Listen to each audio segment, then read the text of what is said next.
عرفان کے لاپتہ ہونے کے بعد اہل خانہ نے ہر ممکن تگ و دو کی، یہاں تک کہ سیکریٹریٹ کے ایک ملازم کو 30,000 روپے صرف اس لیے ادا کیے کہ وہ اپنے اختیارات استعمال کرتے ہوئے عرفان کا کھوج لگائے گا۔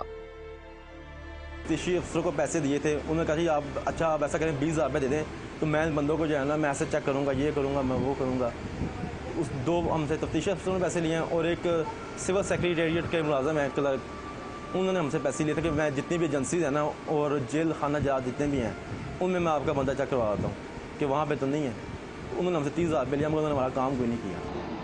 جب ہم نے اس سلسلے میں پولیس سے رابطہ کیا تو ایس پی عمران بخاری نے کہا کہ وہ ریکارڈ دیکھ کر بتائیں گے، لیکن کئی روز گزرنے کے بعد انہوں نے متعلقہ ایس ایچ او کا رستہ دکھا دیا۔ کئی مرتبہ رابطہ کرنے پر بھی ایس ایچ او تھانہ اقبال ٹاؤن زاہد نواز نے ہمیں عرفان کے کیس کے بارے میں کچھ نہیں بتایا۔ لاہور پولیس کے ایس پی عمران بخاری اور ایس ایچ او تھانہ اقبال ٹاؤن کے رویوں سے اندازہ لگایا جا سکتا ہے کہ ملک میں قانون نافذ کرنے والے ادارے اپنا کام کتنی ذمہ داری اور دیانتداری سے کر رہے ہیں۔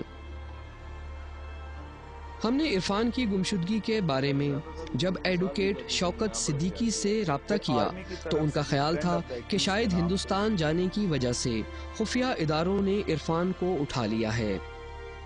انتہائی بونگا انداز ہے اور لوگوں کو ہراسمنٹ کاز کرنے کا اور یہ اس طرح کا ایک اپنے ہی لوگوں کے اوپر غیر ضروری شک کرنے کا۔ پاکستان کو جو بنیادی قانون ہے جس کو آئین پاکستان کہتے ہیں یا دیگر جو قوانین ہیں پاکستان کے، اس میں جو جتنی بھی انٹیلیجنس ایجنسیز ہیں ان کو افراد کو اٹھانے کا، انٹیروگیٹ کرنے کا، ان پر تشدد کرنے کا یا ان کو غائب کرنے کا کوئی اختیار نہیں ہے۔ قانون انٹیلیجنس ایجنسیز کو پہچانتا ہی نہیں ہے۔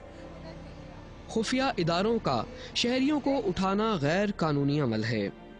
ان کے مطابق ملٹری ایکٹ کے تحت فوج اور اس سے منسلک اداروں کو کچھ اختیارات تو حاصل ہیں لیکن ان کا ایک واضح قانون موجود ہے۔ آفینس کرتا ہے یا کنسپائریسی کرتا ہے تو پھر ان کو یہ اختیار ہے کہ وہ اس کو ٹرائی کریں، لیکن وہ بھی ایک قانون اس ٹرائل کو ریکگنائز کرتا ہے۔ ایف جی سی ایم کرنا ہے، جی سی ایم کرنا ہے، جو کچھ بھی کرنا ہے، اور ساتھ یہ ہے کہ اس میں بھی اس کو رائٹ آف ڈیفنس دیا جاتا ہے، اس کو اس کی چوائس کو وکیل کرنے کی اجازت دی جاتی ہے۔ پھر آرمی کی طرف سے بھی فرینڈ آف دا ایکیوز کے نام سے اس کو ایک ڈیفنس کرنے کے لیے فیسلٹی مہیا کی جاتی ہے۔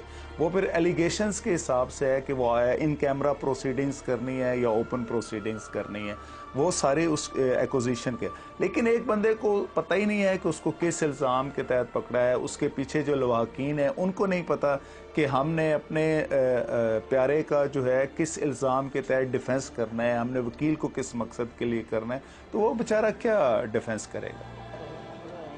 شوکت صدیقی کے مطابق آئین پاکستان اور پاکستان ملٹری ایکٹ کے تحت کوئی ادارہ کسی شہری کو قانونی طریقہ اختیار کیے بغیر نہیں اٹھا سکتا۔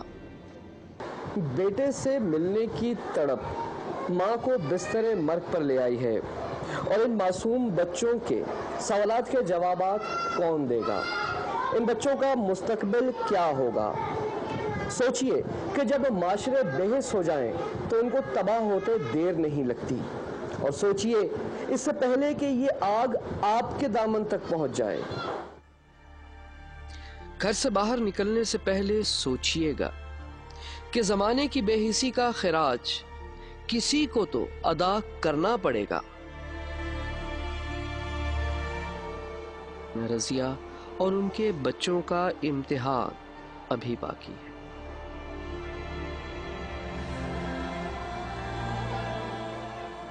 باپ کی شفقت سے محروم یہ بچے شاید وقت سے بہت پہلے جوان ہو جائیں۔ زمانے کی ٹھوکروں پر پلنے والے یہ کم سن اگر کسی دہشت گرد کے ہتھے چڑھ گئے تو پھر۔ اس پروگرام کی ریکارڈنگ کے کچھ دن کے بعد اقبال بیگم اپنے بیٹے کی جدائی سے نڈھال ہو کر خالق حقیقی سے جا ملی۔